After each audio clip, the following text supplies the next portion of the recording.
So is this a practice or is this the actual thing? This is a real thing.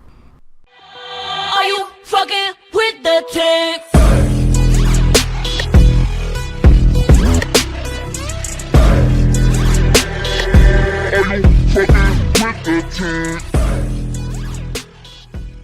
This is Barbie Jitsu podcast number 6. I'm here with Samantha and Irene. It's been a long week, guys. It's been a really tough one for me. It's later than I usually like to record, and I've just been driving all week long, really trying to keep grinding through it because there's just been a lot going on. I mean, work is getting rough. My best employees' last day was Friday. There's high emotions about everything, not just personally, but politically, socially. I've got a big week of jiu-jitsu coming up with Marcelo coming in, and I'm trying to mentally prepare myself for that. And, and I'm also kind of at this point where I'm searching for a new job because work's just not getting any better. And it's been made very clear to me that it's time to go. And so that kind of inspired what I wanted to talk about with you guys, because I know that we've been talking about this a lot in different ways through our weeks here, that what do you do when you're just out of mental energy? I just feel drained. People, I just don't have any feeling of any kind of excitement or enthusiasm, which is not like me at all. But it's just comes in waves. I wake up and I'm excited and I'm yeah, today's the day I'm gonna hear about new jobs, or today's the day it's all gonna work itself out. And then the day goes by and it doesn't, and by the end of the day I'm just today was not the day, and I want to eat 4 pizzas and sleep for 3 days. Yeah. And I mean, it's been bad all week. I've been rolling out of bed with a hair left to get ready in time to get to work on time. A couple days I've been late, which is not good, not a good look. So, I just thought that it'd be a good time to talk through that, because I've had periods of my life like this where it's been more extreme and I've actually been less productive, but I still feel this week I was very productive. It's because I've been making a few changes to how I cope with it, and been making a few changes to what I'm telling myself, what I'm telling other people, and then also what I'm actually doing. But I mean, you guys know what I'm talking about here. Yeah, no, absolutely. I would say not this past week necessarily, because I did have a pretty good thing happen to me. I just got a management position at a just a small store, but yeah, congrats. So I'm excited about that. But I totally get it. We all go through days, weeks, even months of just total mental exhaustion, and it's really important to maintain positive mental energy, and there's so many different ways to do that. It just depends on what you like to do and who you are, and there's just tons of different ways, but all of them are very healthy and important to do. I've been really hard on myself this week, because I feel I've been yo-yoed, because that's what it's like. You have a good day, then you have a bad day, or you have really exciting things happen, and then you find out that your whole application's been put on hold because there were people in line in front of you, and you're just oh, put me in, coach. But also you can't, and the worst part is a lot of what I'm going through are things that I have no control over beyond how I react and how I plan and how I communicate. And so it's really easy for me to come down really hard on myself, because you guys know that I'm just I'm not a perfectionist, but I do hold myself to high personal standards when it comes to how I interact and how I behave, and if I'm doing something, I'm doing it all the way. Yeah, absolutely. I feel there's a piece of that though that you almost, you just said, you feel you've done all you can do.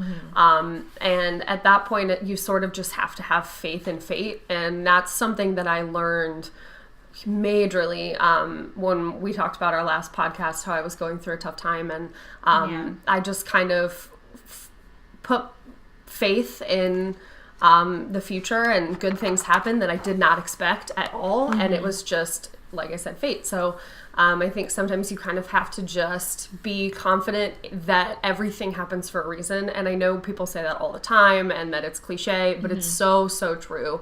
Everything happens for a reason. Everything leads up to something else. And it may not seem like, the best thing to have happened, or it may not seem, or may not be what you want. But most of the time, the series of events that follow it end up being positive within your life. So, yeah. Yeah, I've been like, it's kind of funny because I've been this year trying to like journal more and like stream of consciousness. And so I'm a list maker. Otherwise I forget everything. Like if you give me more than 3 things to do, I'm going to forget both of them. Yeah, me too. Without a list. And so it's been funny because I've been like, I've actually gotten through the week mostly pretty positively. I mean, I've had a couple cry sessions this week, honestly. Like, just a couple 30 seconds, 5 minutes of just like, man, this sucks. Yeah. But I've been making a list of like things that like replenish yourself. And one thing I was joking with the other day is like, one of the biggest things I like to do is set myself up for small wins, which really like in the grand scheme of things are not all that impressive or like even all that winning, but like they make you feel like you won for a minute. Yeah. So like I bought a really expensive water bottle that I've been looking at for 2 weeks. Well, you know what? There's a piece of that that's like, I have the money to do it, so I'm going to. It's cute, and I want it, and even though it's not necessarily practical, it's a treat for myself. Yeah, that's what it was. Is I was going out for lunch, and I was like already kind of a rough day, and I was like, you know what? This is just money. This is just a job that gives me money. And then I went to Starbucks, and I saw the little bottle that I'd been looking at every time I went in there, and I bought it, and it was like, oh God, it was my most expensive Starbucks run in a long time. And then it ended up being really good because the straw they gave me broke in half, like it split, so like it wouldn't work in the drink, so I had to wash out the water and like water bottle and pour the drink into it. Then I used it right away, but it was still just, but for the rest of the day it was there on my desk, and I was just like, I feel good about that. Yeah, that's a win. It's a win I gave myself. Yeah. But is there a win that you've done recently, or I'm something little like that, even though it's not slowly but surely clawing my way through my giant checklist of 2 years since I moved back here from Maryland. That's awesome. And the way I do that is like Google Keep is my best friend. I have a giant checklist with more like long-term large things I need to accomplish, but then I have a today's tiny to-dos where I that's cute. Put Today's like, tiny to-dos. I like that. I like where that. I put like the small things I know I need to do throughout the day, like I need to do laundry, or I need to go to the grocery store, put gas in my car, or go run. Yeah.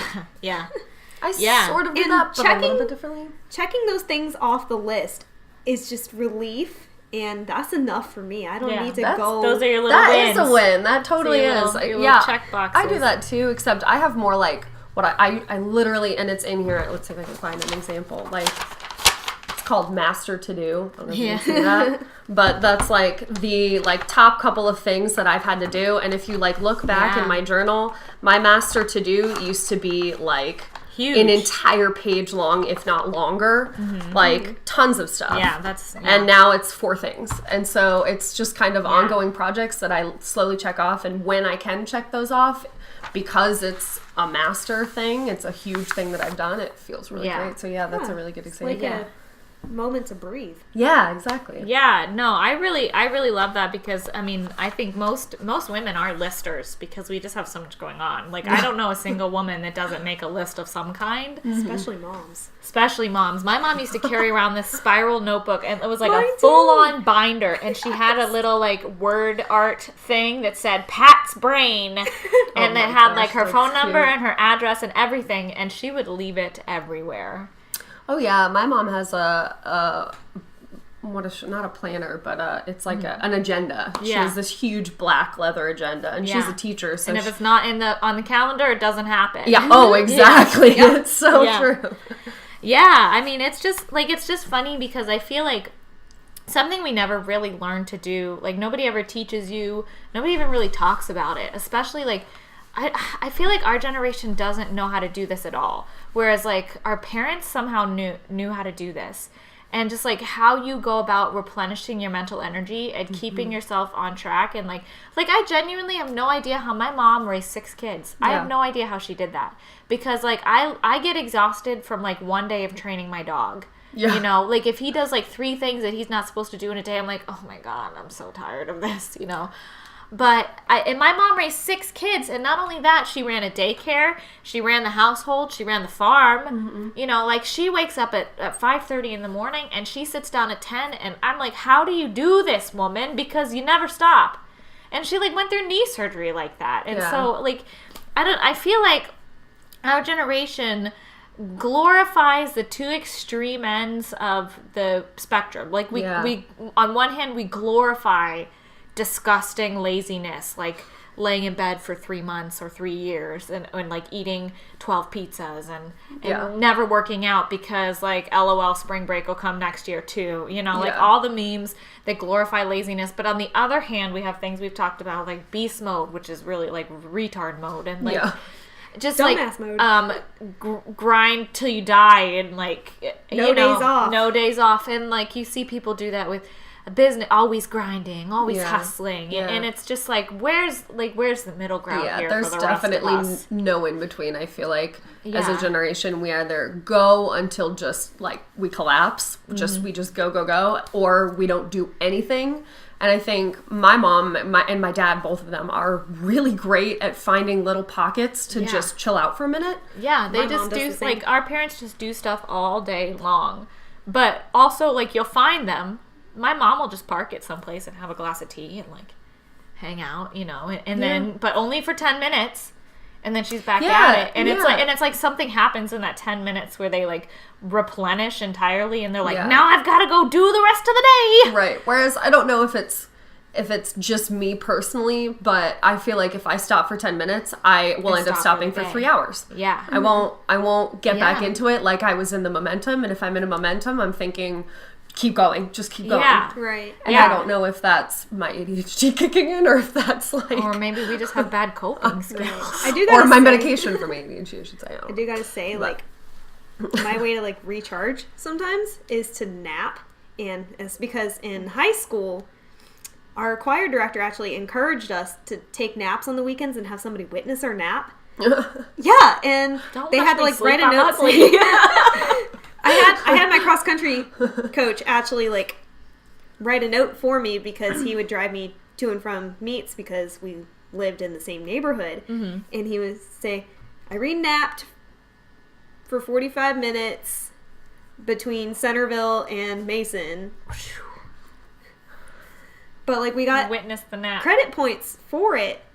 And it's because she realized the importance of just like slowing down, taking a break, and recharging. But the thing is, it takes a lot of discipline to like slow down and take that break. And it also takes a lot of discipline to come out of that break and get back into the work. Well, we always joke in my family that I'm like queen of the 3-hour nap. Yeah. Because how many times, I mean, you guys have seen it. How many times I've been like, I'm gonna rest my eyes for 20 minutes. And then I'm guilty of it too. And then you guys pop in and it's been like an hour and, are we going someplace? And I'm like, no!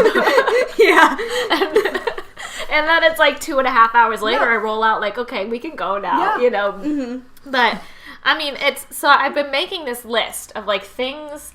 I've been trying to be more present and more like cognitive of what I do every day, partially so I can continue to talk about things on this podcast that actually mean something and like contribute to somebody, but also partially because like I'm always trying to learn more about myself and trying to make myself a little bit better, because I find that I'm more fulfilled when I try to develop who I am rather than putting that out into like, rather than worrying about my job and how unhappy I am, or worrying about like what all my friends are doing or what I have or don't have. I just like to really focus on myself. So I've been making this list, and I've come up with a couple things, and like we can just run through it and talk about it as we drift into it. But like, well, I guess one thing is, Irene, you sent me this really great TED talk about like life isn't always supposed to be happy. Like happiness is not your life's goal. Yeah. Right. And it was really cool because I was looking at definitions of like happiness and like what meaning is, and like Webster's definition, but also like the psychological definition. And it's almost like meaning and happiness are opposites. at first. Like, you cannot get from happiness to meaning, but you can get from meaning to happiness in a way. Explain that a little bit more. Yeah, so like in this TED Talk, and it was, I think I'm going to mess this up, but it was Emily Esfahani Smith. Estahani Smith. I'm sorry. I don't know how to say that, but I didn't write down her name. yeah, it's Emily Estahani or Estefani Smith. And she talked in her TED Talk, she described happiness as comfort and ease, and meaning as belonging to something greater than yourself and developing the best within you.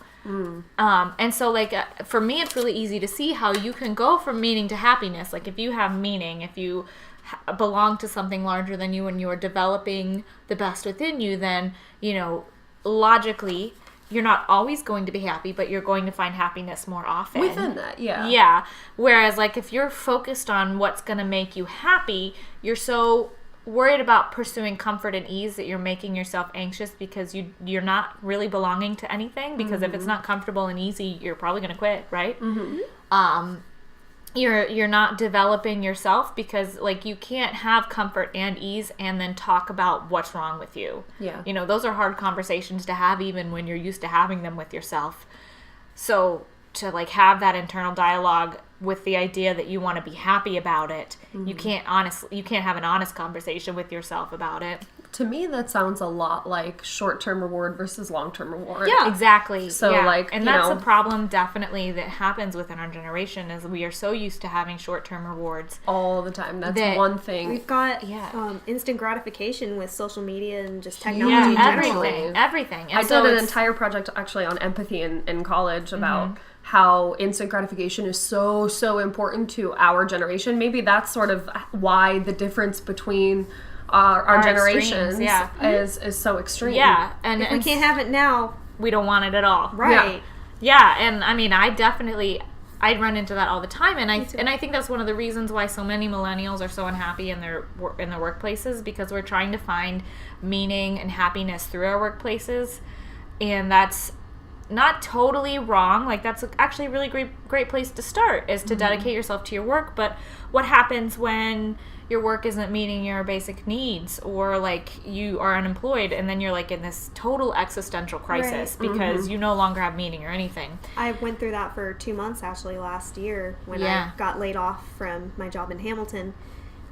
I was scrounging for something between Columbus and Louisville, Kentucky, basically, because I didn't want to be too far away from home, and I still wanted to be a designer because I knew, like, that's what I wanted to do. But just not getting any responses to job applications or just emails checking in was kind of freaking me out. And then you start talking down on yourself. I was freelancing, and I just felt like a lesser designer in a way because I couldn't handle my shit. Yeah, the job search is rough. And so I've been making this list, and I've been thinking a lot about meaning and happiness, and like, so like, I don't have a defined meaning in my life. Like, if you were like, Colleen, what's your purpose on earth? I'd be like, don't know yet. It's kind of early to tell, ain't it? But I do have this like thing that drives me, in that when I wake up every day, I want to be a beacon of hope, or at least kindness to people. And I want to be like, I kind of am following like the do no harm, take no shit mantra. I wake up every day, and I don't want to be somebody that's like a really soft, wonderful place to land all the time. Like, I want to be a safe space in the real term of the safe space, where you can like come and tell your truth, and I'll tell you my truth, and like we'll try to work through it. And so I've been thinking a lot about like, how do I incorporate that into my everyday life, and just doing the best I can about everything that I am doing, even if I don't like it, even if I'm not happy with it. Yeah. Trying to make the best of it, if not for myself, then for everybody around me. Right, because I mean, we're not just individual Exactly. things. We work as units. Exactly. It's exactly that. You know, we are, as people, we are social animals. We live in packs.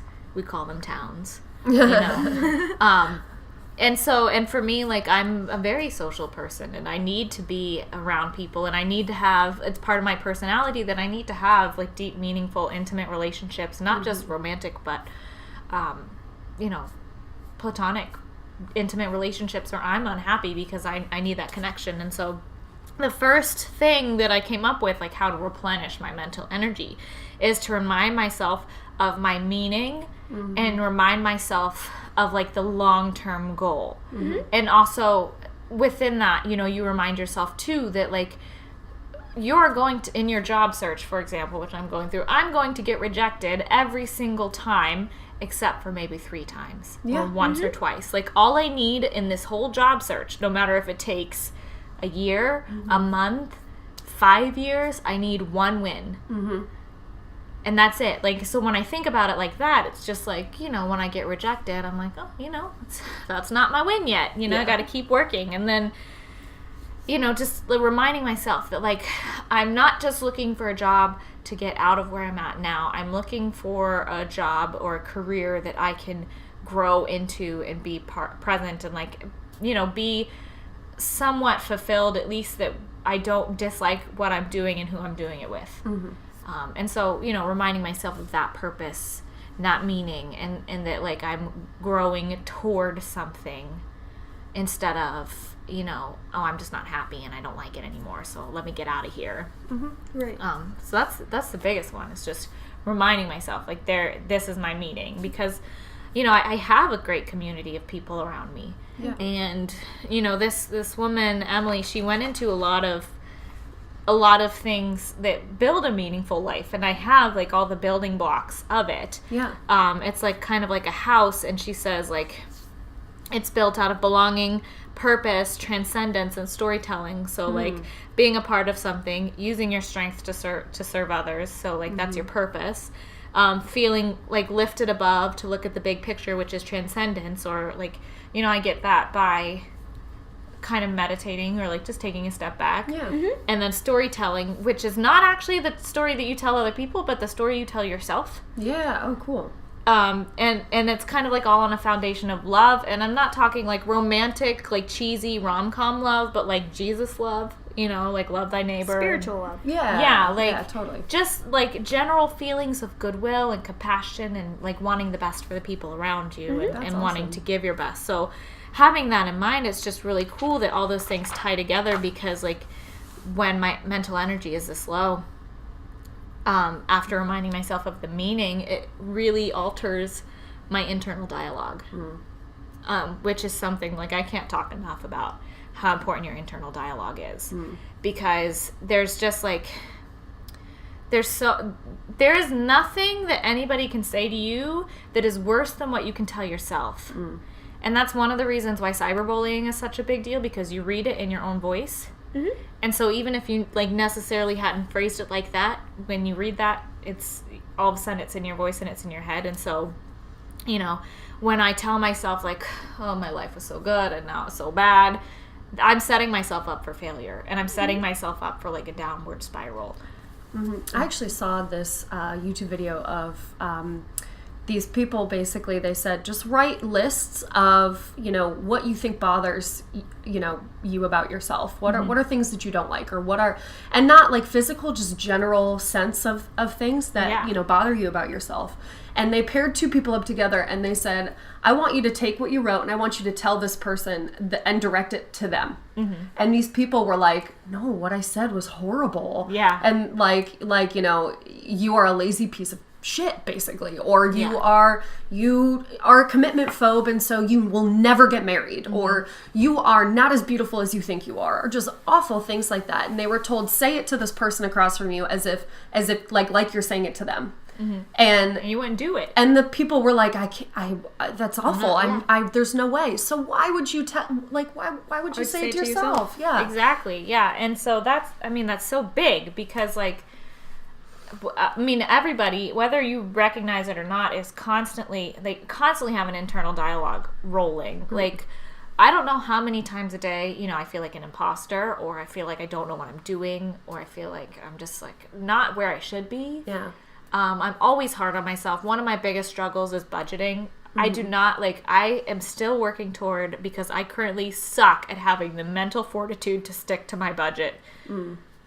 Like, even, like, roughly. Like, I'm very, very problematic for me, because I'm very prone to being like, I have this project that I need to do, and I won't be happy until it's done, and so I'm just gonna, I don't care how much it costs, I'm just gonna get it done. And, you know, it's good and positive on one side, but then it's detrimental to my budget, which then it's just like a ping pong match of, like, now you feel shitty over here. And so just, she was talking about, you know, storytelling, what you tell yourself, your internal dialogue. And, like, one of the things I wrote down on my list that I do all the time when something makes me upset is I change it from a crisis to a challenge. That's great. Yeah, and I do that in jiu-jitsu too. Like, it's really easy for me to get frustrated that I'm getting, actually, and I say literally a lot in the the Webster's dictionary definition of it, but I would literally getting crushed, like big, strong, overweight men on top of me, my like little 130-pound frame. Yeah. So it's really easy to be really frustrated by that, and the fact that they're all stronger than me without even trying, and like, you know, they don't have to. I have to sit there and get all my angles right and like perfect my technique, which I know cognitively is a good thing, but in the back of my mind, I'm like, God damn it, if I was just a little heavier and a little stronger and maybe a man, I'd be decent at this.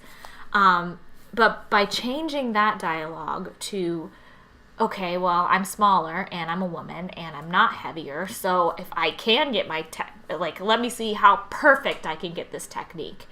And so then instead of being in a crisis of like, oh God, I'm not good enough to do this, it's like, let me see how good I can get at this. Yeah, no, I completely agree. When I had a small tear in my hamstring, and as you guys know, I love leg day, and that's my strength. That's where most of my power comes from. Hurt. Yeah.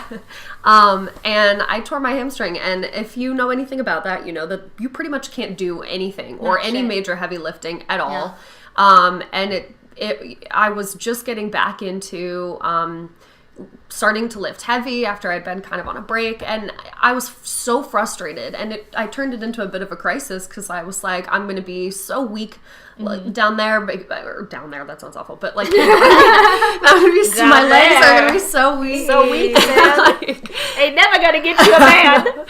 Like, my legs are going to be so weak, and I'm going to lose muscle mass, and I'm going to lose strength, because it only takes 2 weeks to start losing that. And it takes 6 weeks for just to begin the healing process. Right. And so I thought, oh my gosh, I'm screwed. This is awful. But instead, I actually, I had a friend who the same thing happened to him on the other leg.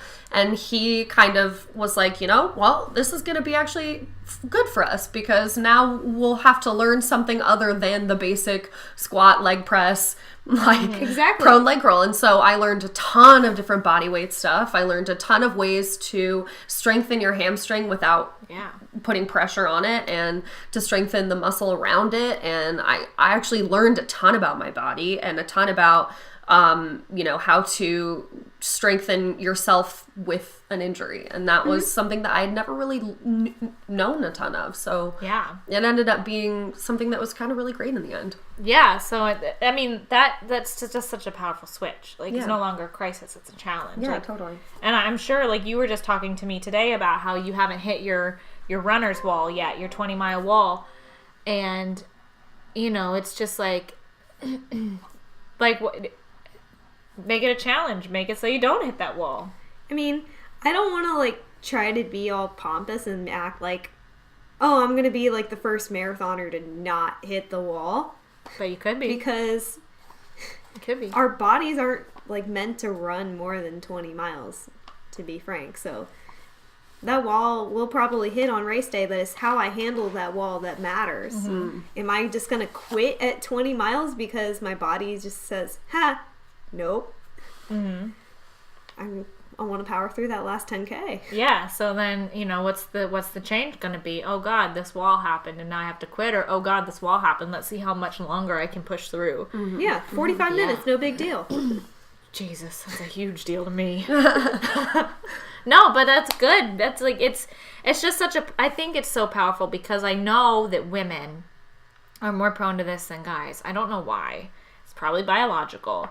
But, like, guys, their self-doubt does not come as often and not from the same sources that women get self-doubt from. Like, and so our internal dialogues are more powerful because we are more like, we're more likely to act out our internal dialogue and more. So if we like wake up one day and we don't feel pretty, then the likelihood is that we're not going to make any effort in our appearance, and we're not going to feel like we're confident enough to, you know, do well at work that day, or to speak up in that meeting, or ask that cute guy out, you know, because we woke up and we told ourselves we weren't pretty that day. Yeah. Or our hair was bad or something. And then you're too bloated to do this. Exactly. Body image is a huge, huge and thing.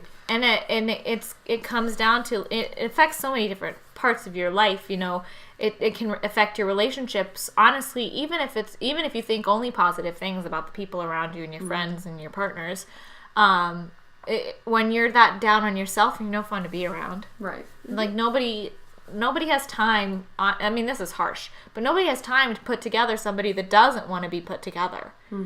And so, you know, when you see somebody out there struggling, you can tell who's trying to help themselves. Like, and so if you're one of those people that's internal dialogue is always negative and always really harsh and always putting yourself down, well, most people are just going to leave you down. Yeah. Because that's too much weight for somebody else to carry. And it's like you're not even trying. Yeah, so why should bother? somebody else help you? Yeah. I think body image, again, that can be a whole other podcast.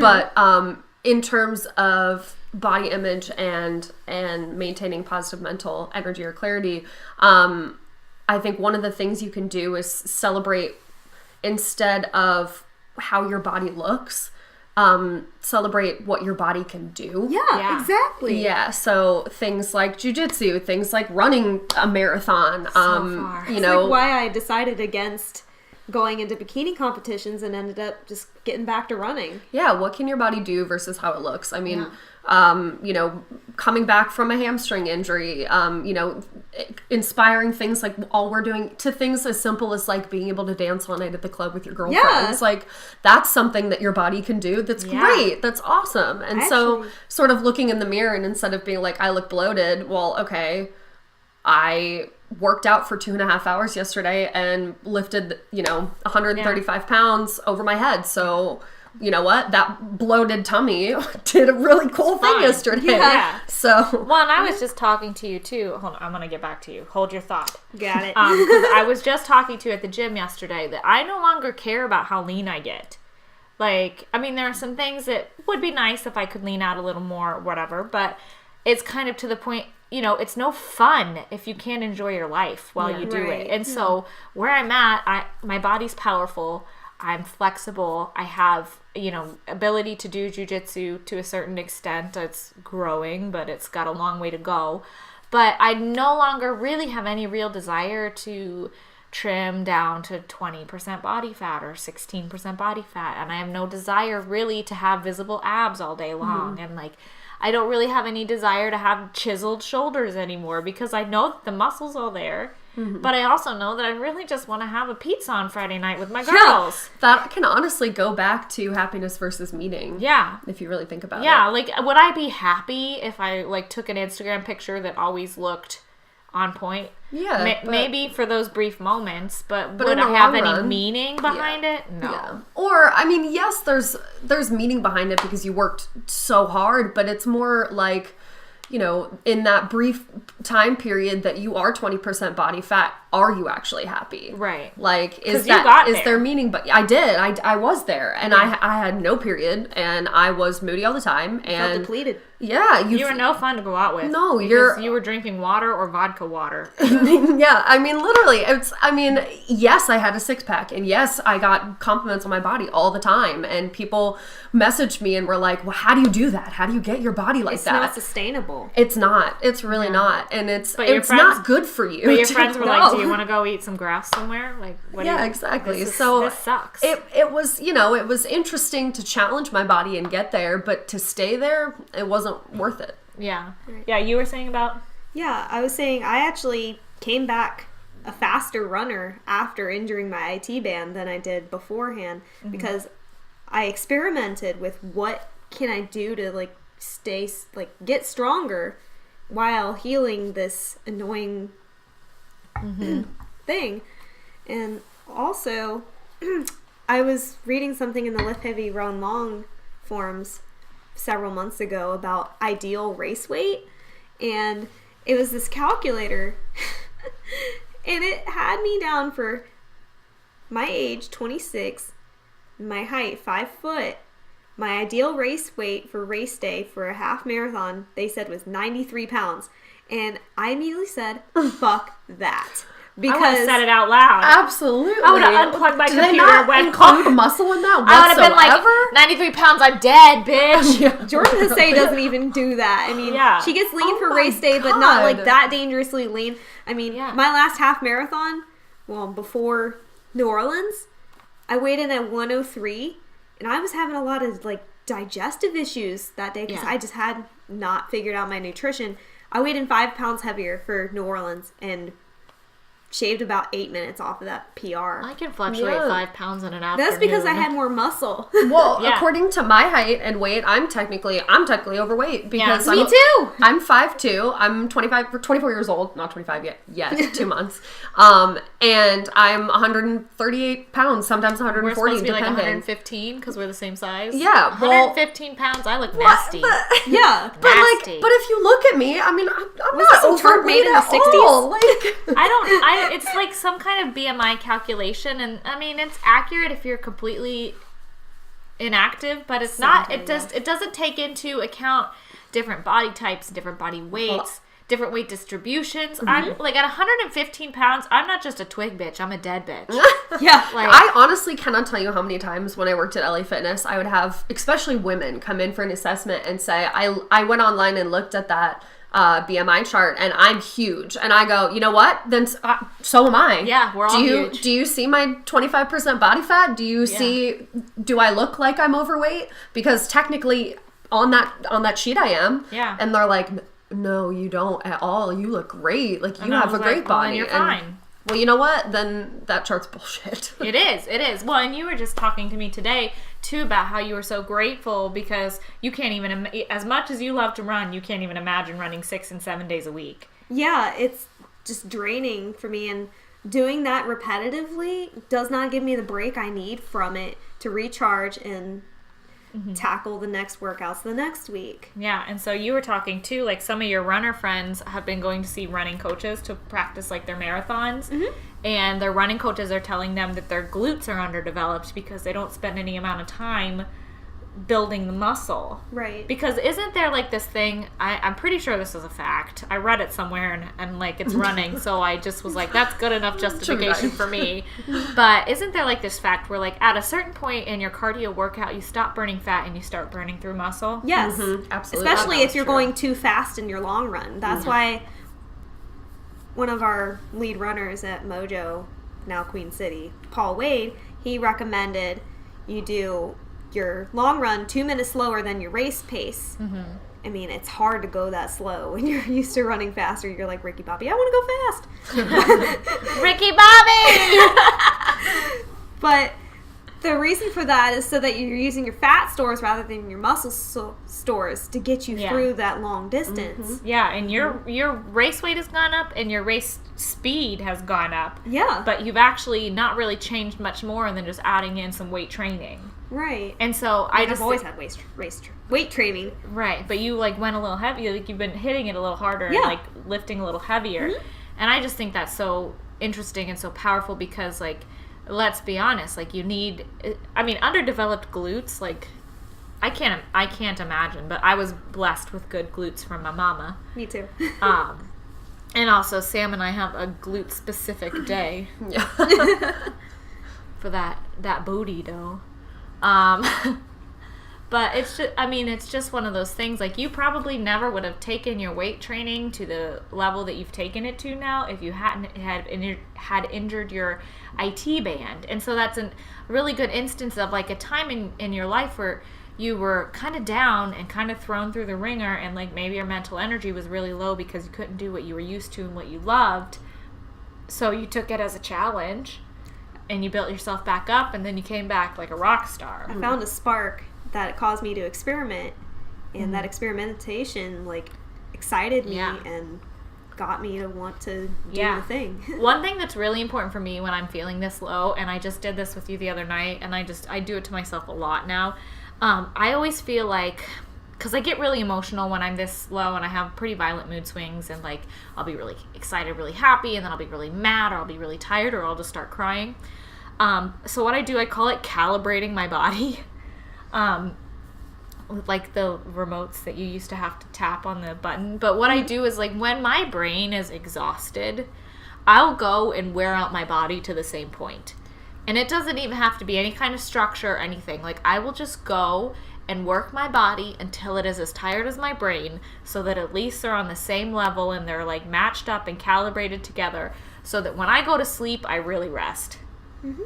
And then when I get up, I usually, like 9 times out of 10, unless things are really, really bad for a really big reason, 9 times out of 10, I wake up and I have just enough mental energy to get me through another day. Mm-hmm. It's like recharge. Yeah, I think that's really powerful. Like, I can't stress to people enough how important it is that if you, like, Jocko Willink said this on his podcast, I think with Tim Ferriss, but they said, if you can't get out of your head, get into your body. And that's just been something that really stuck with me ever since I heard that, because I'm like, that's exactly what I do every time. I just didn't really know how to say it. Like, when I can't get my shit together mentally, I can get my shit together physically. Yeah, totally. And I mean, I always tell people, sorry, I didn't mean to interrupt. No, that's fine, go. I always tell people that are, that are interested in, strength training or going to the gym or getting more fit, and because I have a lot of people that will kind of contact me and just ask about it, and I always love talking about it. And one of the things that I say is the best about working out constantly is 2 things. One is your increase in endorphins, and I want to do that Legally Blonde quote. So happy people don't kill their husbands. They just don't. Anyway, but I mean, and I actually used to use that in my sales. Well, I don't want to say sales pitch, but technically, like, I used to say that in my assessments to people personal training all the time. I like to the girls, and they would love that. But it physically makes you happier. 1, and 2, it is one of the best stress relievers. It's I cannot tell you how many times I've been angry, frustrated, upset about something, and gone to the gym and just, like, put on angry music and repped it out until failure, and then felt great afterwards. It is so great, so and healthy then grateful. Yeah, that's another big thing that always surprises me. After a heavy workout or big task that I didn't want to do, was ready to talk myself out of, that I do anyway, afterwards, like, I always just feel a lot of gratitude.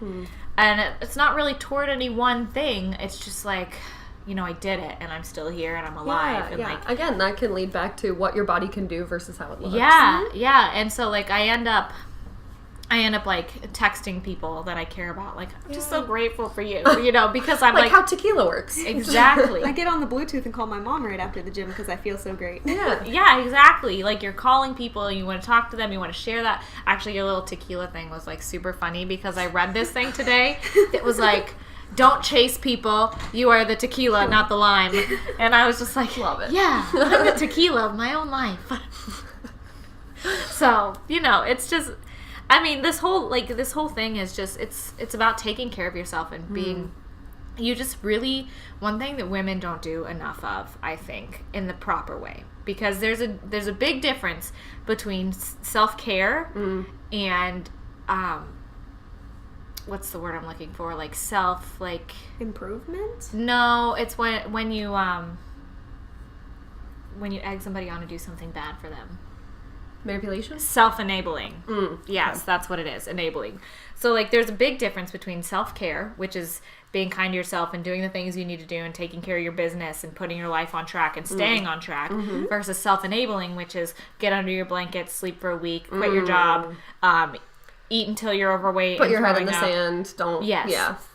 And so shut off. Basically. Practicing self-care is like it's like the no days off mentality, where it's like no days off and beast mode and all that. Rest days are not quit days. No. Like, you're not a quitter if you're resting. If you're resting, you have not quit. You just needed to rest. It's a TLC day. Yeah. Exactly. And so, like, it might be a rest day, but what you're doing is building back up. And so I just, like, that's kind of what it gets down to, is like self-care is not self-quit day. It's self-build yourself back up day. So self-care day is, sweep your floor, take your trash out, drink as much water as you need to drink, make your damn bed, wash your damn bed sheets. Like, God. It's not. I just read an article my friend in New Jersey sent me a while back, and the headline said, self-care is not just salt baths and candles. Bath bombs. And, No. Yeah. No, it's actually shower just getting if you your haven't shit done together. it in 2 weeks. Yeah. Yeah, it's like doing trivial things that you don't want to do but just need to get done real fast. Yeah. And as somebody that suffers from depression that varies in extremity depending on the season and what's happening in my life, the self-care mantras that you see, the cutesy little drawings of like, just get under your blankets and snuggle your cat. Like, those don't resonate with me because I know that those are the way to go deeper in the hole. Yep. Because you stop moving. And we've talked before about how momentum is a really powerful thing. Like, once you get started, you just keep rolling. And so that's when your mental energy is low, your momentum is slowing down. And that's really okay. Like, that's really just fine. But it's just really important to remember that also you don't want it to ever stop. So there is pause and plan, and there is, stop and cry for a minute. Yeah. Because that's really important. Guys, girls, it doesn't matter. If you feel like you need to cry, do it. It's cathartic. It's so important. It doesn't even have to make sense. It doesn't have to make sense. I've cried at commercials for no reason. Absolutely no reason. YouTube videos about stupid little Facebook videos. Yeah, like a saved puppy from near death. Cry. And don't give your friends shit for crying, because I actually went through that last summer. A friend visited from Kentucky and brought her kids up, and I just, out of the blue, I didn't even have a reason for it. I ran inside and started crying in a corner, and my boyfriend at the time found me, and he's like, "Why are you crying?" And I'm like, "I have no idea." He's like, "That's bullshit. There has to be a reason." I'm like, "Seriously, I don't know." Yeah. Yeah, I think literally the only time where that would be an issue is if you're crying out of emotional manipulation to get somebody to pay attention to you.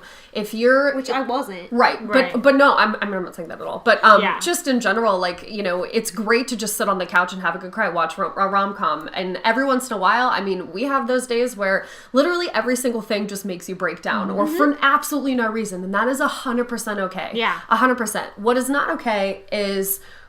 like obnoxiously crying or crying to a point where you just want somebody to pay attention to you. Right. That's not healthy. You need to go and, like, let's say I'm in a runny mood and I'm, crying over everything. I'm going to go find Colleen or I'm going to find Irene and say, can I just talk about something? Or I'm just feeling really shitty, just to be communicative. But, crying for attention, that's something. It's micro manipulation. It is, right? Yeah, like, exactly. And I don't like to use those. Like, I don't like to use microaggression or anything like that because I think they're stupid. But there are such thing as micro manipulations. I do believe this, where you do like very small behaviors where you are trying to rope somebody into paying attention to you. Mm-hmm. And we do this all the time. Like, everybody micro manipulates everybody around them. Okay, but there's a certain point where it's not okay. Like, there's a certain point where you just need to shut up and handle your business. And if handling your business means going into a corner and crying by yourself, that's fine. For no reason, totally fine. Then do that. And if handling your business means that you can't stop crying and you need to go talk to your friends, well then great. Talk to your friends. And one thing I need to be better about, because when people come to me and they want to vent, I think it's because I grew up with so many boys, I'm a problem solver. So I feel like I have this problem and it just sucks. The likelihood that I'm going to, like, start writing out a laundry list of things you can do to fix it is pretty high. Yeah. And so, Sam, you're really good about this, but you'll come to me and you'll be like, I just need to vent for a second. And that to me is like, okay, don't try to solve her problems. I think that's something that guys tend to do all the time. Every boyfriend I have ever had, you get those days where you're like, oh my God, this situation is so frustrating. I just want to say it to somebody, and all I want, the only thing I want is for you to sit there, nod, and go, I totally agree with you. I get it, yes. Oh my God, what a bitch. Oh my God. Yeah. I can't believe you have to go through that. That's all we want. We just want validation for being upset. Then we'll be rational about it later. Right. Whereas I don't want you to solve my problem. I don't want you to tell me how to, like, my friend super annoyed me and I just want to tell you how she's being a bitch to me right now. I don't want you to tell me how to fix it, what I should say to her, how to talk to her. I know how to fix it. I just want to bitch. I just need to be I need to get this out. Yeah. and that's true. Like, blowing off steam is like a big thing. Cathartic. Yeah, and I think the whole world could get better about listening and understanding when somebody's just blowing off steam. Fun fact, my name, Samantha, means listener. Really?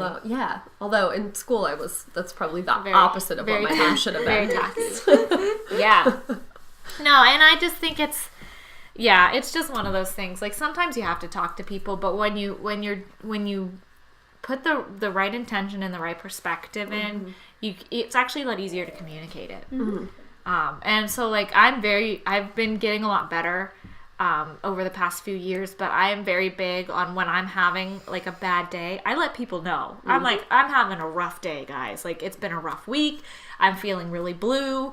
I'm feeling really overwhelmed. I know that there are things that I need to be doing, but right now I'm at this wall and I'm trying to, like, inch past it. And I think that in itself has a lot of power to be able to admit that to yourself and to others and communicate that, especially when you live with people. So we know when you're a bitch, it's not personal. Right, exactly. And just being able to, like, even just saying it out loud. Naming that issue, naming that dragon and bringing it to the light makes it a whole lot easier to deal with, because people will be kind to you. Like, that's something that we really struggle with, I think, as a race and as, like, a group of people, is that you have to let other people be kind to you. Because when I feel bad, I don't want to go and make somebody else feel bad. I want to go be kind to somebody else and make them feel better, because maybe then I feel better. And so, you know, when I come out and it's been a long day at work and I, like, hit up the group chat, like, hey guys, I'm ordering, like, a pizza. Does anybody want in? I've had a bad day. You know, and then you guys are like, yeah, let's pitch in, blah, blah. And then I come home and you're like, hey, do you need anything? Do you want a bottle of wine? Like, I'm going to accept that, because it makes you feel better that you were able to help me. It makes me feel better that somebody wanted to help me. And then it's just like a really positive reinforcement loop. Both ways, yeah. Yeah, and so I think that's something that we struggle with, is, like, letting people be kind to us. Yeah. And just accepting it. And, like, when somebody says, you look nice today, you don't have to be like, oh God, no, I don't. Like, just say thank you. You know? And if somebody's That's like, so sweet of you to if say, somebody's like, hey, I know you're going through a rough time, can I do anything to help you? Then you can say, I don't know right now, but if I think of anything, you know, I'll let you know. Or maybe you have something. Maybe you could be like, if you could just, like, transition my laundry load over, that would just take a huge weight off my shoulder. You know, that's something silly and small, but it's, if somebody offers to help you, let them help you. Yeah.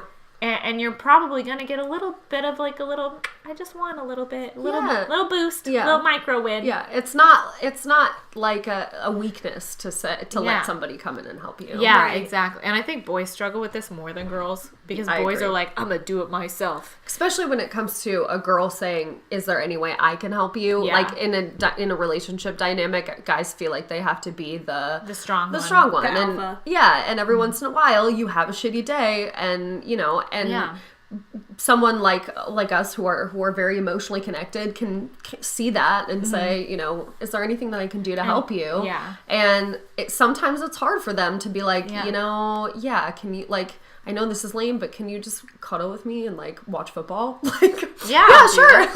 Yeah, and I think it goes back to, like, when I see somebody's having a bad day and I'm like, hey, you want to talk about it? Like, do you feel okay? And somebody's like, no, I don't want your help. I'm like, what did I do wrong? Yeah. Excuse the fuck out of me.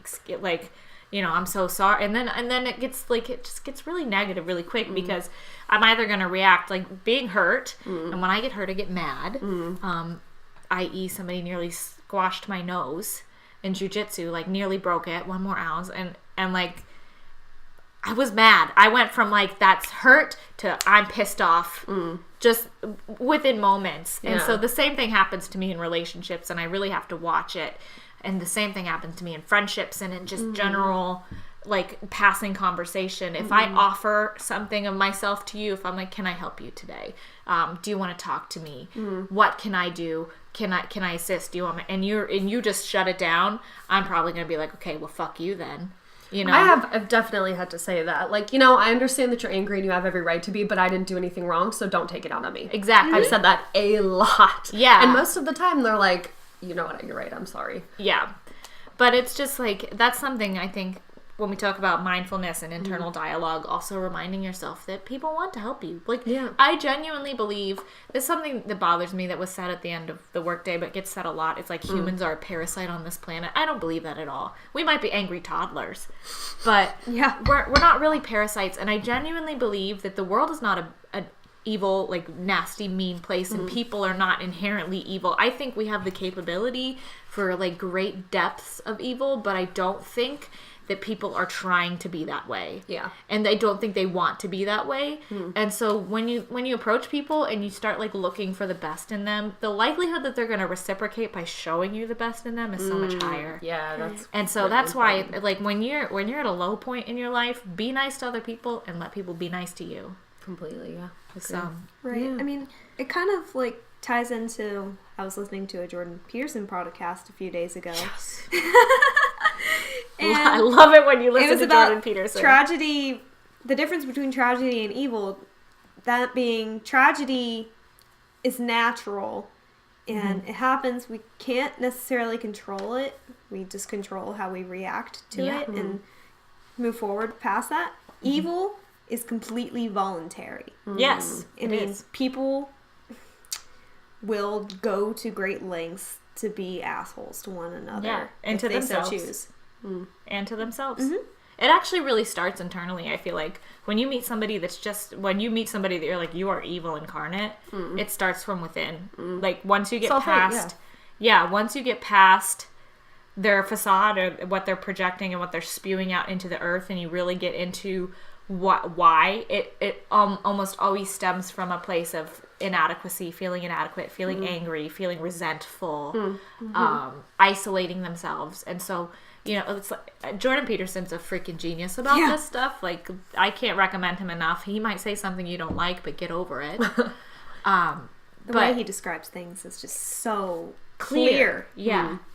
One of my favorite things that he says all the time, and he directs this to men, but I think women can step up and do it too, because I think he talks to men because he is a man, and so he sees what it's like to be that. And that's one of the reasons why I started this, because I see these messages, these really positive messages that are being told to young men, and they're not being replicated to young women. So, you know, what he says is, be the person that you would be proud of at your father's funeral. And, like, I mean, I have a funeral to go to on Monday. I've been to several funerals in the past couple of years, and you know exactly what that means if you've ever been to one. There is somebody there that's upstanding and keeping it all together. I had to for run everybody else. my dad's funeral. So you were the person that you needed to be at your dad's funeral. Yeah. And that's such a big thing to be, because I'm sure that you ran into the family member that was just god-awful.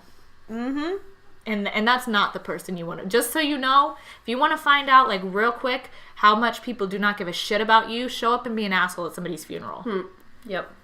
Like, if you want to see how quickly you can be cut off from the entire family. We had a family member do that, and he was, like, immediately just done. Yeah. And it's just, you know, just be that person. Be the upstanding person you need to be. Yeah. And that'll replenish you. That'll give you strength to go on, even if it's just for a minute. Yeah. And so... My mom reminds me every day, like, whenever I'm feeling like I'm not enough or, like, I'm falling behind, not doing enough, she's like, look, you basically put together an entire funeral by yourself. Yeah, and so I talk a lot about playing the long game, but sometimes you do have to play the short game. Sometimes you have to take the pressure off immediately. Yeah. And so just to recap, because we're getting close to the end of our ability to sit here and talk, I know my attention is starting to wander, but our list of things to do, add anything that I might forget, when your mental energy is low, when you're feeling down, anything like that. First thing, remind yourself of the meaning that you have behind your life. And it doesn't have to be like change the world. I actually recommend that it's not change the world. Not everybody can be an entrepreneur. I genuinely feel like if you can't put yourself together, if you can't fix your own stuff, you have no business thinking that you can change the world. Like, so it probably should not be change the world. Maybe your purpose in life should be, be kind to everybody every day or something, or tell the truth every day. But remind yourself of the meaning and the purpose behind what you're doing. Give yourself or set yourself up for small wins. So little bitty boosts of it, like little encouragements, little bitty boosts, like I can still do this, I'm doing it right. Taking care of your small nagging tasks. These are your dailies, okay? Shower, make your bed, wash your bed sheets, sweep your floor, feed your dog, etc. Take care of those little tasks that are in the back of your mind that are like, you're so terrible you can't even sweep your floors on time, Be kind and do kind things, and let others be kind to you. Go to bed on time or early. I can't stress that enough. I'm big on sleeping, guys. Get enough sleep. Me too. important. Nighttime routines as well. Yes. Stick to your routine is actually here. Stick to your routine, nighttime and morning. All right? Change your perception of the situation from a crisis to a challenge. Practice your mindfulness or your internal dialogue. It's paramount. It is it's always there, so you might as well make it something you want to listen to. Hydrate. Just drink some water. You'll probably feel a little bit better. Meditate or do something quiet for yourself. Just, again, practicing mindfulness and getting to know yourself a little bit better. There is something I do want to add to that. Yeah. That, to me, is a huge thing about self-care, sort of reflecting on yourself and your values. And it really helps you get to know yourself when you spend time alone. Yes. As extroverted of a person that I am, I really find mental clarity in being alone. Yeah. It's by doing so, you are constantly self-reflecting, and you end up developing a sense of responsibility for yourself. So essentially, if there's something very important that's, you can ask all of your friends, you can, ask for advice, but in the end, it's your decision. So if you can take a minute to just sit and reflect, whatever important thing that you're deciding is going to end up coming from a good place, because it's coming from self-care and self-reflection. Right. Yeah. So meditate, do something quiet, be with yourself, get some clarity. May I add real quick? Part of my nighttime routine, which I'm still trying to solidify, it's a little difficult, is an hour before bedtime, I silence my phone and put it aside. I try not to look at it. And then I go in, after I brush my teeth, I go into my room, dim the lights, and journal before bed, so I can reflect on, hey, maybe I felt like I wasn't adequate, but look at all that I did today. And I can go to bed, I can lay down, turn off the lights, and be like, this was a good day. I accomplished stuff. Yeah. Well, that ties right into the next one. Pause and plan. Stop and make a list. Perfect. Plan out the next thing, because whether it's a journal that you do at the end of the day to set up for the next day, or whether it's a list you make in the middle of the day, stop and plan. Calibrate your body to your brain. So, if you can't get out of your head, get into your body. It doesn't matter if you're good at it or not, just do it. Focus on what you can control. Take responsibility for yourself, which ties right in. And then this is one we didn't talk about, but it ties right into the gratitude thing. But imagine the worst case scenario, because there's nothing more motivating to me than knowing what's going to happen if I don't get it together. If I don't do the things that I need to do to keep my life running, then you see how it crumbles. And the other thing it does is, like, I imagine the worst case scenario, and I'm like, well, at least that's not me. Right. Thank Like God. if something bad happens or something unfortunate. I say that all the time, and I know that I do. Something bad happens to a friend and they're frustrated about it. Okay, well, at least this didn't happen, or it could have been worse, or and here's the positive aspect of it. And I've had people tell me sometimes that can be annoying, because they, they just want to vent and be mad about it. But I'm always that person to be like, I know that you're angry, or I know that you're frustrated, but it could be worse. And is your and house you should on look on fire? the bright side. Yeah, exactly. You're alive, and you've got friends surrounding you, and Well, exactly to that point, my little brother, part of the shit marathon that I've been running for the past couple weeks, my little brother cut his hand pretty badly on a table saw. And there was several days in there where we weren't sure he was going to be able to have any kind of functionality in his right hand, which he's right-handed, and he's also 20, so that's devastating. Like, that is a devastating injury. And so it was really hard. Like, the whole family was trying to take moments and uplift each other, and of course, the guy's terrified. Like, it's his right hand. He wants to be an aerospace engineer. He needs to be able to draft and math and type and everything. And But he went through surgery and everything was fine. And, you know, but the whole time, like, the only thing we were telling each other is, like, all the fingers are still attached. Everything is tore up, but it's still there, you know?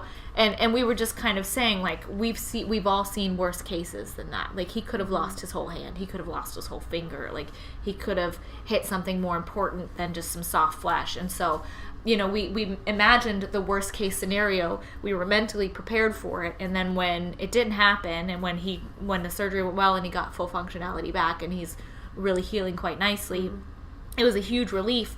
But also, if it hadn't have been that way, I think all of us were prepared to deal with it.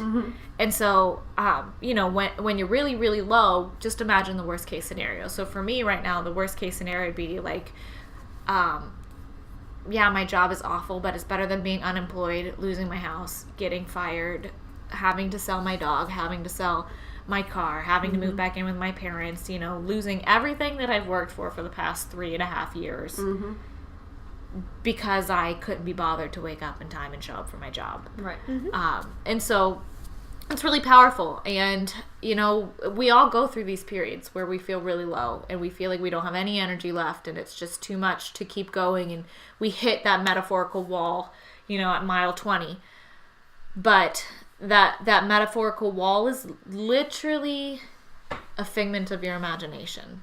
You can push through it. You can push right past it. You can pass right by it, because the wall is where you put it.